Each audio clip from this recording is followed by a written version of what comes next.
I'm delighted to report that I have joined as a scholar the Declaration of Independence Center for the Study of American Freedom at the University of Mississippi. The center offers educational opportunities, speakers, internship, and reading groups for the University of Mississippi community. It is named in honor of the United States founding document, which constitutes the nation as a political community and expresses fundamental principles of American freedom, including in the recognition of the importance of Judeo-Christian values in shaping American exceptionalism. Dedicated to the academic and open-minded exploration of these principles, the center exists to encourage exploration into the many facets of freedom. It will sponsor a speaker series and an interdisciplinary faculty research team. If you'd like to learn more about the center, please visit OleMiss, that's olemiss.edu/independence/. Hi, everybody. Start of the new week with another fantastic guest. Today, I've got Carolyn Levander. I'll mention who she is in a second. How are you doing? I'm doing well and really happy to be here. Thanks so much. Likewise. Okay, so let me just read very quickly who you are. You're a professor of English at Rice University and the Carlson Professor in the Humanities.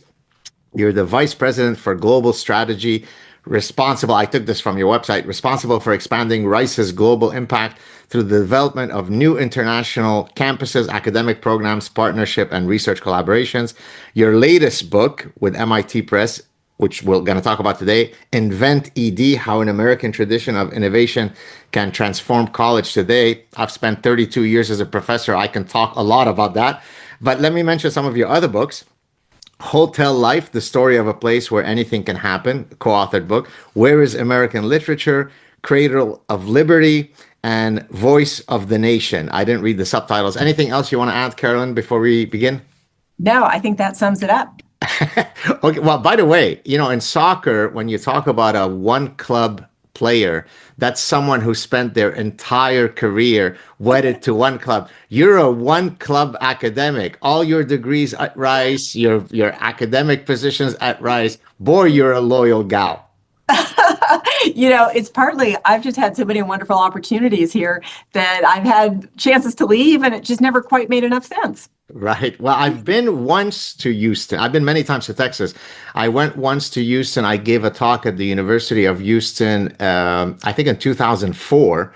And I remember the host who was taking me around to show me Houston, took me to, I'm sure you'll know the area, I don't remember what it is, took me to an area of really astounding wealth where every home looked like a small private college. Do you know what I'm talking about? I know exactly what you're talking about. That would probably be River Oaks. Okay. Or Memorial. Those are two very affluent areas in Houston. Can Rice University professors in the business school buy a house there? Because in Not which case, quite. not quite. Not quite. All right. So let's start with your current book. It's not out yet. It's coming out, or It's coming out next week. Okay, So, beautiful. Yeah, a week from tomorrow. Okay, so tell us all about Invent ED. Take it away.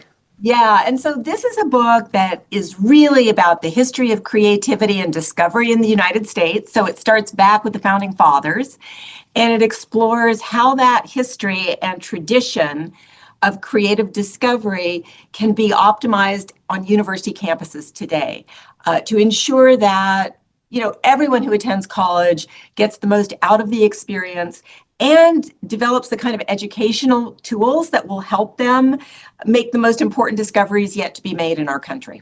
So now, is it that we adhere to this ethos, 30, 40, 50 years ago, and we've somehow veered off that train? Or is it something that we've yet to do in our university ecosystems? What I show is that our wonderful universities in the United States have been places where ideas get developed and thrashed around, but we have not intentionally developed an undergraduate education that optimizes for creativity building in our students. It has tended to be more, as it should be, the learning of a particular discipline. That's very important.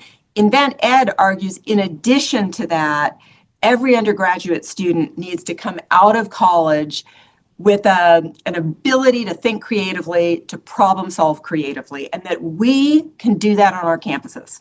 So as an evolutionary psychologist, the frequent sort of dichotomy that you hear of is nature versus nurture, right? How much of a particular phenomenon is due to my innate disposition versus, I learned it. So does what you just said inherently imply that much of our creativity could be fostered rather than some human beings are, Elon Musk is innately creative, whereas Joe Smith is not?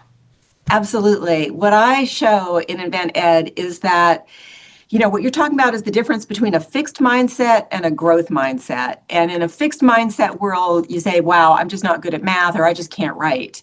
In a growth mindset, you approach it as a muscle you can build and develop. And I argue and really show that creative capability is something we can build. It's not innate. It's not like you were born with the color of your eyes or your height. It's something that we can teach students. And if we teach this to students really well, they're more high value in the marketplace, particularly in an era of AI, which is so transforming how people work. We need to be more creative in the workplace. It is a clear signal we're getting from World Economic Forum, from Harvard Business Review, from all of the important kind of monitors of what the workplace needs in the United States. So can I offer, I've been railing against some of, the lacuna in academia, and I think it might serve as a nice bridge to what you're talking about in terms of fostering creativity. So first point, there is this idea that not just academic students, as you mentioned at the start, should be hyper specialized. I'm a history major specializing in American history, right? And of course, certainly as you go up in your university education, there is an expectation that you're hyper specialized, because for you to be able to make some relevant contribution, you certainly need to know this area well.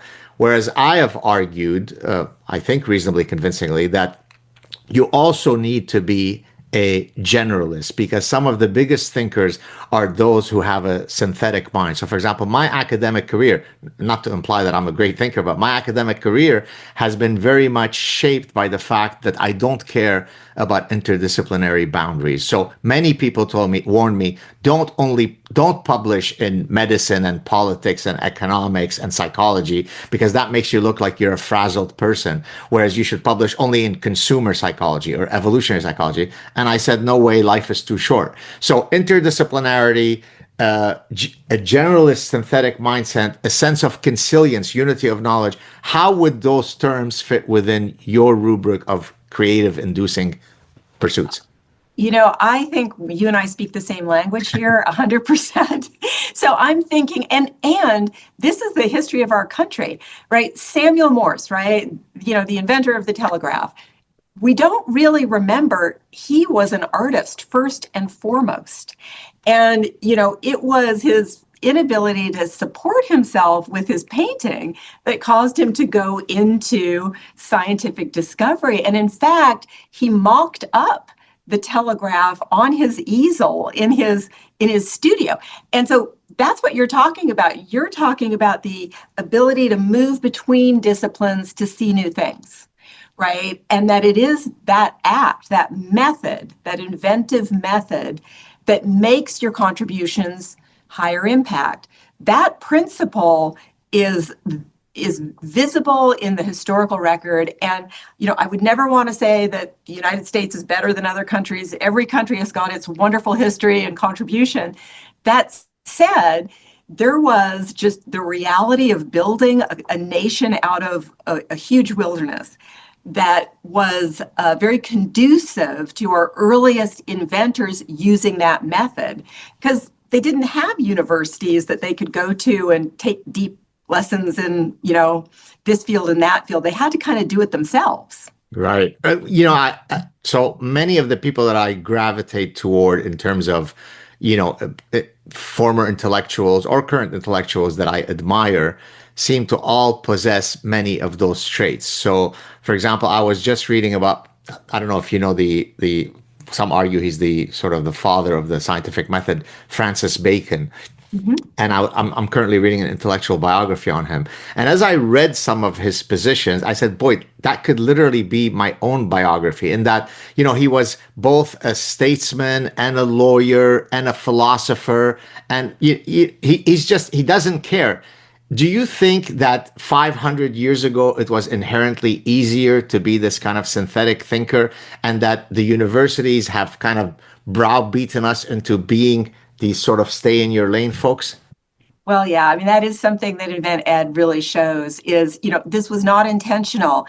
It's an unintended consequence of disciplinary rigor. And we all know over the last 150 years, universities have transformed. There are more departments now, there are more subfields. As knowledge has become ever more complex and intricate, we moved away from thinking we could know it all. And so we let some people have this piece of the shop, some people this piece. From the beginning, though, our leaders worried about that. Vannevar Bush, who was the founder of the National Science Foundation, worried in his presidential letter justifying the NSF. He worried that the focus on too narrow fields of work would make our scientists too narrow. And so that concern, I think, has been with the research university in the United States from the start. So you're absolutely right. It's not been malice aforethought. It's been the unintended consequence of, being research engines, creating new industries. My contribution is to say, how can we get some of that wonderful inventive spirit back in our undergraduate education? Because that's really where it's important to know physics, absolutely, if you're a physics major. And you need to be able to think across disciplines the way you're describing. What, maybe you could give us a bit of a sense of the genesis of why this program and this ethos developed at Rice University. Is it largely because you're there, or is there something in the water that everybody agrees? Yet so what's the mechanism by which you said this is what we must do next as part of our strategic mission? Well, look, my book, Invent Ed, is not in any way a university mandate. I certainly see on Rice campus some wonderful instances of this kind of creativity, capability building in place. I think here of our Oshman Engineering Design Kitchen, which was literally a former central kitchen on the campus that got sort of appropriated by the engineering school, and now undergraduate students, are given real world problems and to design solutions for using what they know of engineering. And so that's an instance for sure, but every university has a distance to go in really committing that every undergraduate student will come in and leave with the creative capability building as a North Star. So it's work that we all can do, and Invent Ed shows very simple ways that universities can help solve for this challenge without spending huge amounts of money, because as you know, universities in these days and times don't have huge amounts of money to build new buildings and do all this important infrastructure building. That does not let us off the hook of really thinking, how can every aspect of our campus experience be more about fomenting creative expression?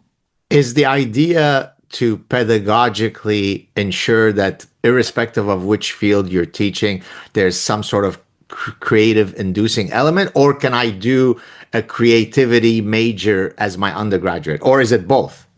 I think regardless of what you major in, we're faculty. We know when we go into a classroom, and I teach in the humanities, so we use the Socratic, so it's very much dialogue driven. Even in a pedagogy or a teaching style that seems to be about conversation, it's very easy to reward the fast, smart answer, the student who is there fast, right, with the right answer, and relied too much on that student.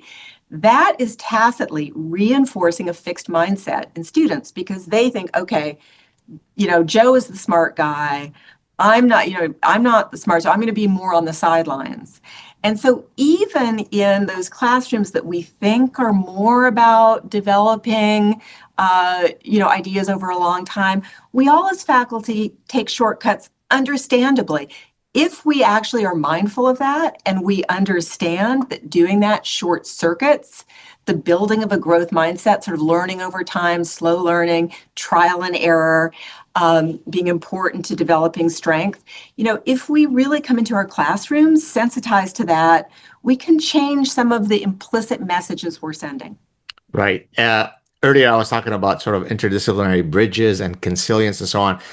May I take an attempt at linking my work in evolutionary psychology to your work in literature? Are you ready? I'm ready. Okay, so usually in from what I know of literary criticism, we're going to do an analysis using Foucault or postmodernism or feminist or Marxist or whatever. There is a field called Darwinian literary criticism, Carolyn, whereby the idea of the discipline is that the reason why literature moves us is because it is a window to our innate human nature, right? So that I can listen to a Greek tragedy from 2,500 years ago, where the person who wrote it may not know what an iPhone is and may not know what a car or X is, the platform, but the software running his mind is exactly the same software as yours and mine. Therefore, the reason why I could connect with what was written 2,500 years ago is because there's a few underlying fundamental evolutionary drivers: paternity uncertainty, sexual longing, sibling rivalry, parent offspring conflict. And these few blueprints is what drives much of literature. So I can take an evolutionary analysis to study literature. This is what I mean by synthetic thinking, linking fields that heretofore had been completely unconnected. What do you think of that?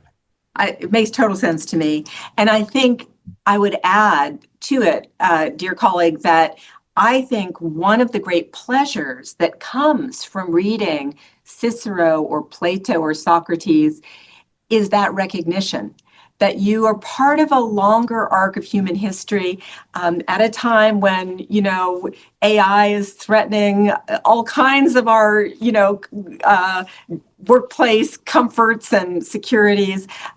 It's very, I think, comforting and also courage building to realize that the long march of human history has some constants in it, and that we all desire to be loved. We all want to be the most cherished, in somebody's eyes. We all want to succeed. We're all scared of death. There's some real human feelings that are what it means to be human. Yeah, so it's interesting that you said, I think you called it the long arc. I recently had separately two co-authors, two historians, one from Harvard, one from Princeton. They wrote this massive compendium called The Golden Thread. And so it's kind of the golden thread of civilization, beginning in ancient Greece, going on to the Renaissance. I mean, the usual sort of thread. And so you're exactly right. But interesting. I mean, you were mentioning that there's comfort to know that you're thinking along the lines of Cicero and Socrates. I mean, yes, that's true. I actually felt at one point frustrated by it, and let me explain to you why. So as I was writing my previous book, it was a book on happiness, and I had no intention on actually writing a book on happiness, but people would keep writing to me saying, "What's your secret? You deal with all of these difficult subjects. You tackle some very thorny issues. You get death threats for criticizing this or that, yet you always seem to be happy and joyful. What's your secret, professor?" And so I thought, okay, well, let me see if I have the temerity to actually put it down into a book. And of course, you can't write about the good life and happiness without going back to the ancient Greeks who've written a lot about it. And every time I thought that I had this unique insight and, I'm starting to tap myself on the back, then I'd say, oh, God damn it, Epictetus said this 2,500 years ago. So in some sense, it's beautiful to know that you're standing on the shoulders of giants. But on the other hand, they're always upping me.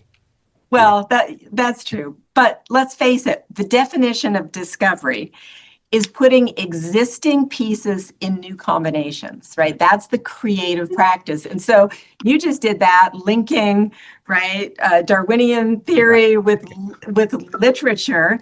And so I would say that, in fact, it is, getting back to your comment about interdisciplinarity, it is that practice that is playful, right? There's play involved in that. And happily, US universities have got so many wonderful tools. They've got all of our disciplines, all of our subfields. I mean, it's a playground with every fun toy out there for students to go exploring. And so this is why often, right, we hear about universities closing departments or reducing, Greek classics faculty. My response is, boy, that is really cutting off our nose to spite our face, because just as biodiversity, reflects the diverse physical, biological health of our planet, and we want all that diversity as a sign of health, so too is disciplinary diversity a sign of the collected wisdom of the human history, and important to have that visible and alive on our campuses so that students can play with it. So that, in high school, guess what? They probably didn't, have an anthropology class. Right. And so being able to discover those new ways of thinking and then put them into new combinations, that's where discovery lies. And I'm thinking here of, I don't know if you're familiar with there's this pioneer investor, this guy, Bill Miller. And he was Johns Hopkins student, sitting in an advanced philosophy class, an entire semester devoted to John Searle. And he's sitting in this class, and you might say, well, this class is the most esoteric, and how can there be a whole class devoted to one philosopher? But it was in this class that he suddenly had a eureka moment where he realized the full potential of Bitcoin. And so he was one of the pioneer investors. He saw that potential in the most unlikely place, right? But he made that radical connection from advanced philosophy to monetary systems. And so, Good story. And so that's what we have in our campus to offer our students. As you were speaking, you mentioned two words that made my ears rise up. You said students have toys to play with, and you said play. Now that's very interesting, because one of the chapters in my happiness book is titled Life as a Playground. And I basically argue that the highest form of play is intellectual play, right? Like I'm literally akin to a child, but instead of putting together a puzzle, I'm putting together the puzzles of life, right? There's a million variables floating around in nature, and I need to find a way to make it all make sense by linking in a meaningful way variable A with variable Z. Therefore, I am engaged in puzzle making. And so I love the fact that you use those words, because that very much resonates with me. One other point, and then we can head off to some other areas to go. I want to talk about literature, because I've got a literature expert, and my fiction writing is lacking. My nonfiction, you'd be hard pressed to find someone who reads more voraciously than me. But my fiction, I need your sage advice. Well, one part of, I think, creativity is what's called analogical reasoning. And so actually, not to, forgive me, I'm not trying to plug the happiness book, but in the happiness book, where I talk about variety seeking, intellectual variety seeking, food variety seeking, I talk about that one of the elements that allows for interdisciplinarity is if you're able to create a cognitive process of analogical reasoning. For example, Kepler, the astronomer, used to do that a lot, right? By demonstrating that there's an analogy between this phenomenon and that phenomenon. Is this something that you talk about in Invent Ed? Absolutely. Okay. I and a number of examples of, mathematicians,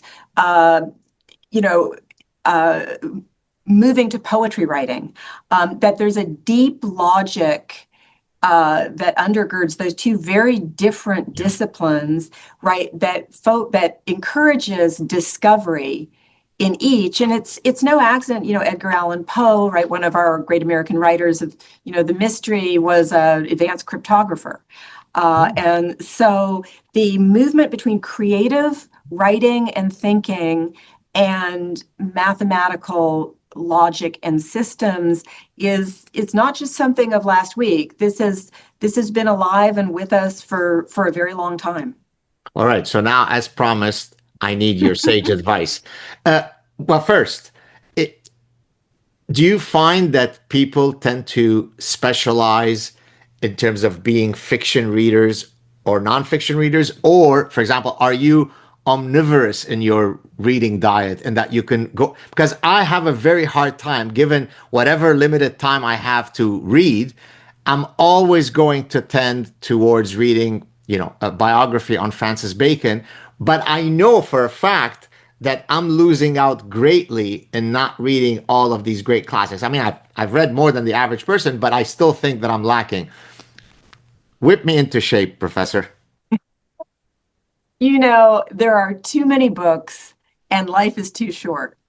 And so I would say, follow where your curiosity leads you. There's nothing worse than reading a book and not, after 100 pages, sort of still not liking it, feel you have to chug through it. That said, I often move between, Oh, different kinds of reading just to keep my world as full and vast as possible.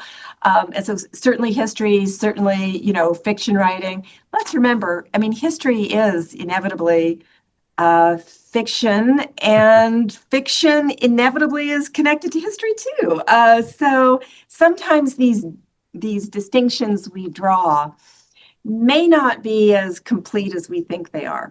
well, to my earlier point about linking evolutionary theory to literature, I recently just had a paper accepted in an academic journal where I was saying that, Dostoevsky is Dostoevsky because whether he called himself an evolutionary psychologist or not, he was an evolutionary psychologist, because he has to write certain prose that resonates with me because I've had that moral angst. I understand what's happening, and I mean, not that most people kill the way it happened in Crime and Punishment, but you know what I'm saying. I can see what he's writing here, and so I can understand how we can still learn a lot by reading literature. If I asked you, since you are an American literature expert, all right, Gad, I here are the five guys I need you to, or gals, or books I need you to read. What would they be? That's an impossible question. That I can't answer that question until I really know who you are. Because for me, the reading is not just the words on a page in a book, it's who you are when you open that book and what you might need that you don't even know you need. And so I don't think it's a one answer for all. That's I mean, good. yeah, like people will say, oh, go read Moby Dick. Maybe so, maybe no. It really does depend on the reader because it's a collaboration between the author and the reader. There's no one Moby Dick for everybody. You would read Moby Dick differently than I would read Moby Dick. We would have Here's two very different experiences. right. No, that's fair, and that's a great question. That sort of the matching process. The same book is going to be consumed in completely different ways as a function of the reader coming into that process. The book didn't change, but the individuals reading it have changed. So I get that. So a book that I recently I don't know why it is the Old Man in the Sea or and the Sea. Old Man in the Sea, yes. For whatever reason, it somehow, the guy goes out. I don't know if he's thinking or whatever. I thought, oh, maybe I should get this. And I'm also I'm a huge book collector, but now a lot more antiquarian. So I went to check antiquarian first edition, $3,000. I'm not sure that I'm paid enough as a professor to afford those books, but would this be? I mean, again, I understand. Notwithstanding the point that you made, you don't know enough about me. Does this seem like it makes sense that I should be attracted to this book and take a shot at it? What's funny about that? That is a book that is often a required reading in high school. Okay. And because it's short, because it's perceived to be straightforward, placing less demands on young readers. Most of the time, a 16-year-old reading this book won't get it quite in the way that you or I would get it after we are more seasoned in life. Well, I like seasoned rather than old. Although you're not old, but maybe I am. Oh, it's all relative, actually. But yeah. Yeah, let's talk about, so your position has global reach as part of it.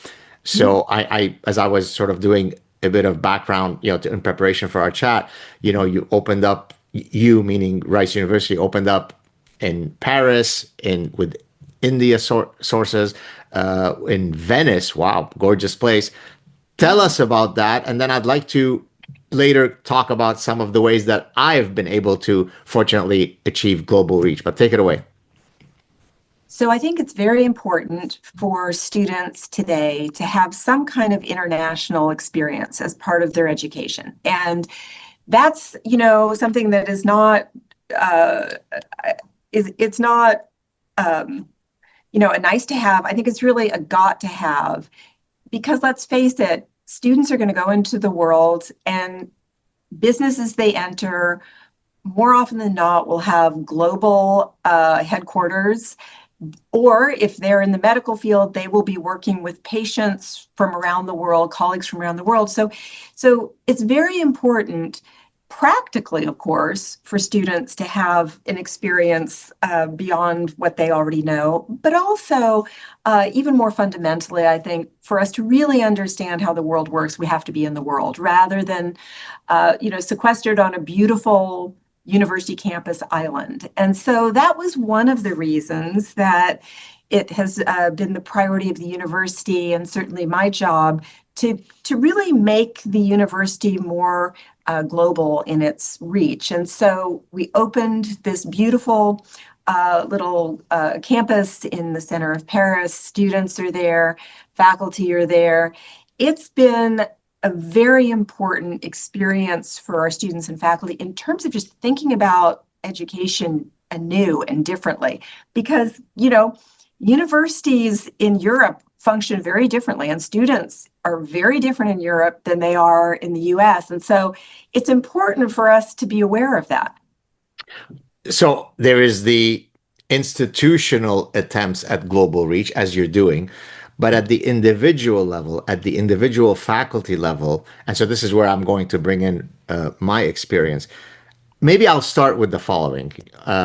So this is actually, I discussed this in chapter 1 of my 2020 book, The Parasitic Mind. So I had been invited to speak at the Stanford Business School about my evolutionary psychology stuff and how I apply it to consumer behavior and so on. And the gentleman who had taken me out to dinner, who's a faculty member at the Stanford Business School, as we went out to dinner, this was 2017, I think. He looks at me and says, "Oh, I didn't know that, I was doing some background on your bio. I didn't know that, you're good friends with Joe Rogan." I said, "Yeah." He goes, "Oh, and, you've been often on his show." I said, "Yes." He said, "Yeah, well," and now I'm going to try to put the orgiastically smug face that he had on.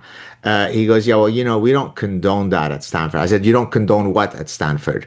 He said, "Well, we don't do our research so that it could be sexy enough so that we could appear on Joe Rogan." I said, "Well, I don't do my research so I can appear on Joe Rogan, but," and this has become now famous in the lore of Gad Saad. I said, "But is it not better to be able to excite people about your research in front of 15 or 20 million people than publish a paper that will be read by you, your mom, the editor, and 2 reviewers?" And of course, that took him aback. But the reason why I've often mentioned that story, because it perfectly captures, to borrow a term from Thomas Sowell, the wonderful economist who's still alive today, who should be receiving the Presidential Medal of Freedom, in my view.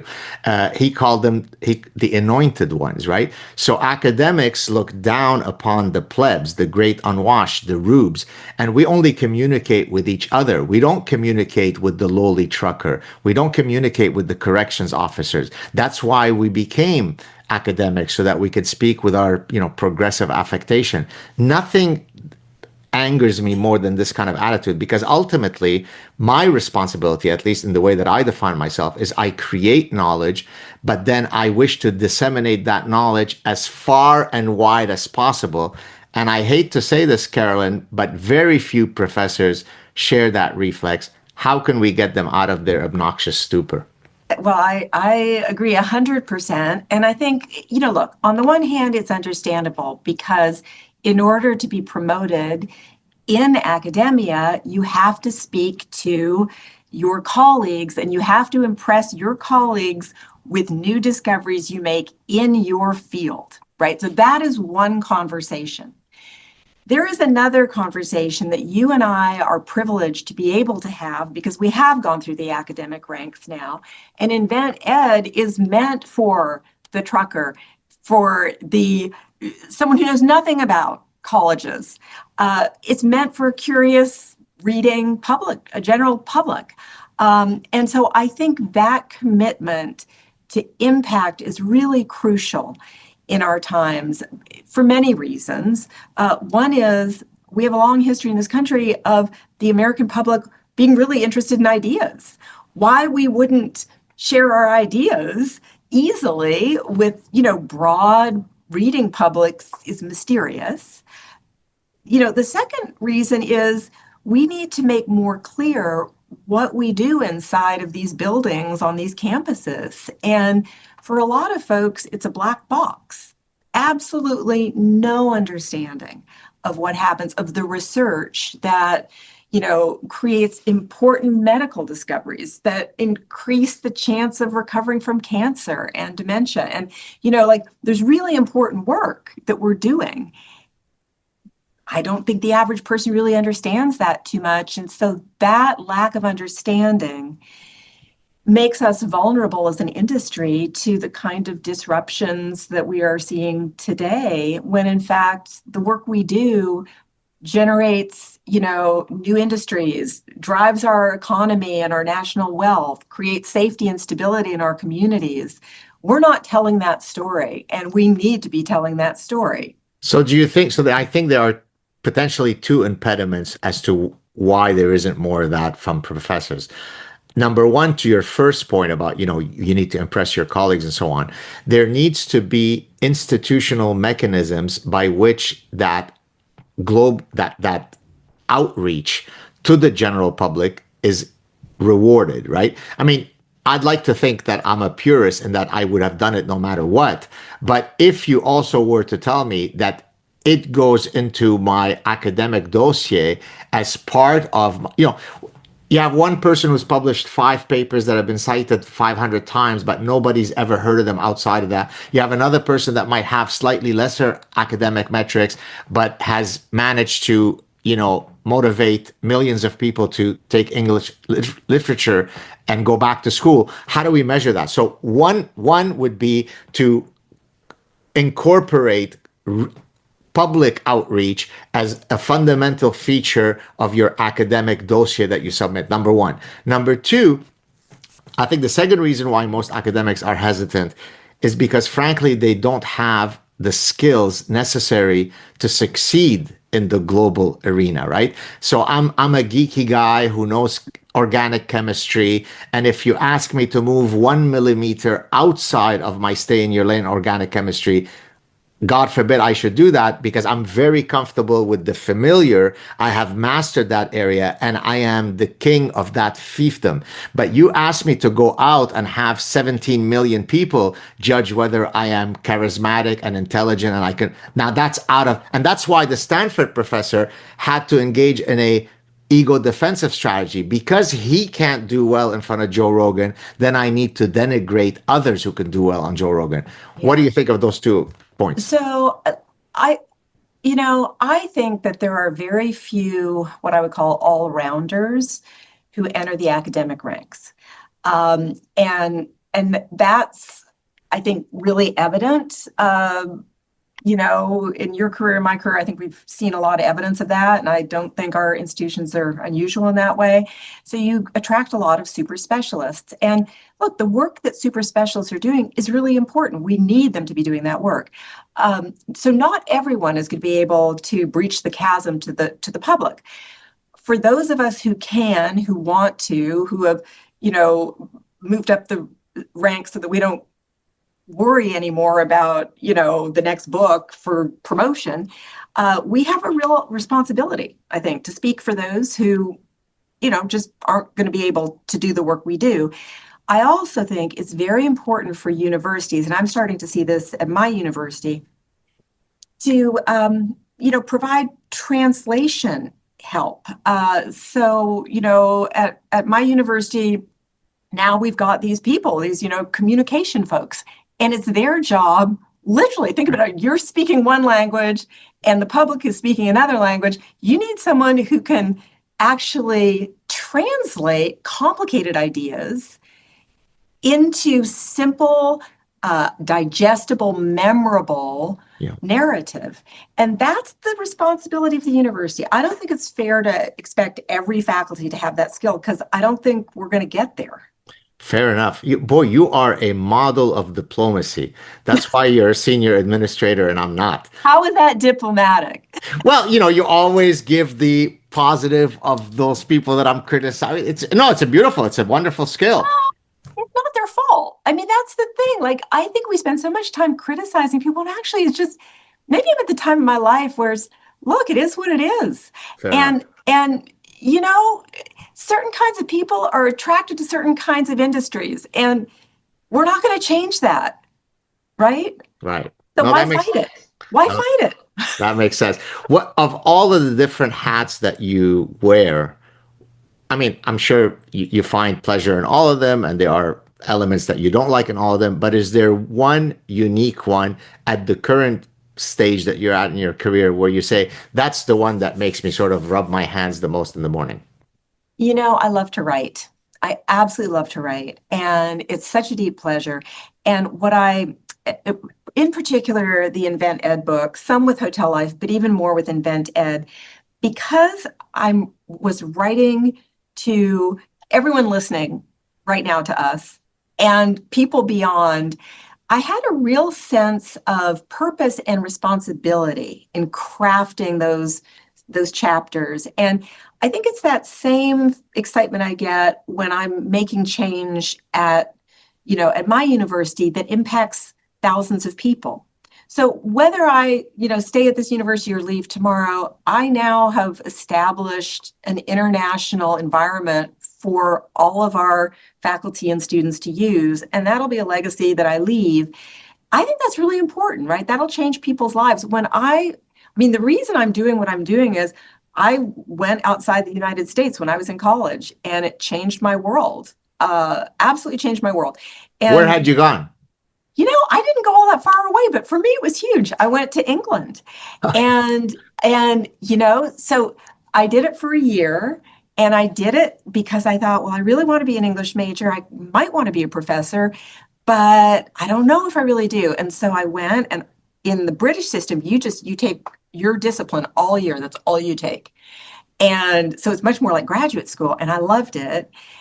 But then I got the travel bug. And so right after I graduated, I worked in Japan for a couple of years. Oh, wow. And it was seeing the US from the outside, and from a radically culturally different vantage point that I think really structured my research interests. So I think that those experiences, particularly early in life, really can have a lasting impact. And so for me, I get a lot of meaning out of thinking that I'm creating that environment for people I've never met and will never meet.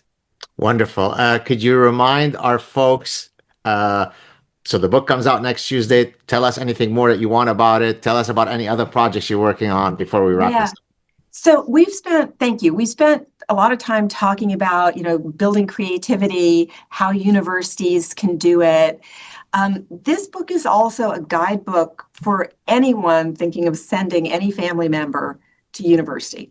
And so in particular, the last section it's kind of a how-to manual, because it's not only our responsibility as faculty members or our university leaders.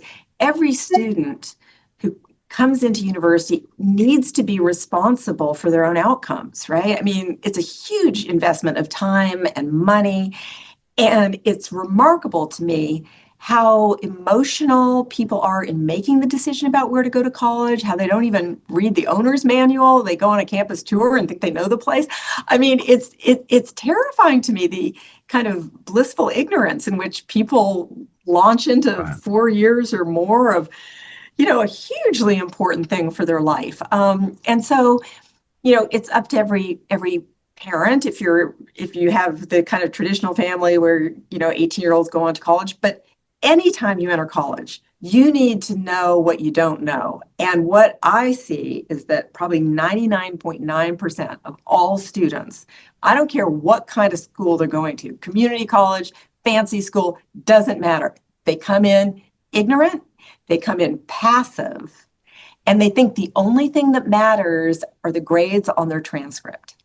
And that is, I mean, there you are. You have just gained entrance to an all-you-can-eat buffet of beautiful food you have never dreamed was even out there. And all you're worried about is eating the stuff you know already, because you like it. And, kind of getting through without a stomach ache. And that's just not a setup for success in life. It's just not. So I would say, please pick up, if you're not going to read anything else in Invented, read that last section. If you're even thinking you might want to go to college. Best of luck with the book. What a great send off. Such a pleasure to meet you. Stay on the line so we could say goodbye offline. All right. And All come right. back anytime. Thanks. Cheers. Take care.